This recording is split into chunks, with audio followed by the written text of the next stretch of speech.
На выставке представлены десятки подлинных документов, изображений и фотографий, показывающих хронику попыток иностранного вмешательства от смутного времени и до наших дней. Впервые экспозиция была представлена на Петербургском международном юридическом форуме в прошлом году, а сегодня ее могут увидеть и жители Чеченской Республики.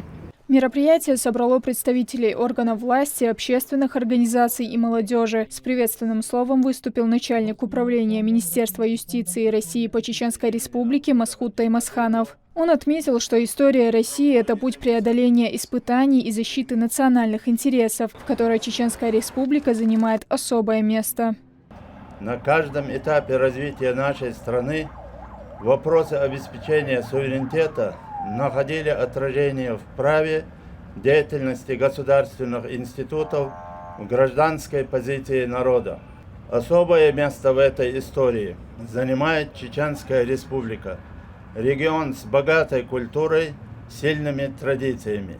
Суверенитет государства – это основа независимости, единства и устойчивости России, отметил заместитель руководителя администрации главы правительства Чеченской Республики Салман Гадуев. Он подчеркнул, что выставка помогает понять роль права каждого гражданина в укреплении стабильности страны. Это мероприятие имеет особое значение не только для системы юстиции, но и в целом для нашего общества.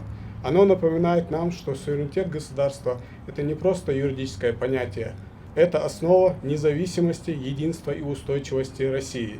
Результат многовековой борьбы нашего народа за право жить в свободной и сильной стране. Проведение выставки направлено на сохранение исторической памяти и отражает важнейшие этапы становления российского государства, отметил помощник главы региона, министр Чеченской Республики по национальной политике, внешним связям, печати и информации Ахмед Дудаев. Данная выставка призвана популяризировать, сохранить историю, важнейшие аспекты истории нашей страны. Выставка нам демонстрирует, как на различных этапах истории коллективный Запад системно, последовательно, перманентно вмешивался в внутренние дела Российской Федерации. Регулярно предпринимались провокационные попытки дестабилизировать обстановку в нашей стране, расшатать государственный строй в нашей стране. Данная выставка призвана нивелировать идеологические риски, которые сегодня стоят перед нашей страной. После официальной части гости осмотрели экспозицию.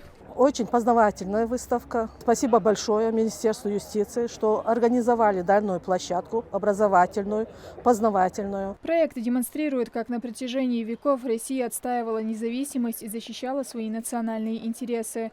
Хава Айдемирова, Имам Юсупов, Ибрагим Батаев. Неделя.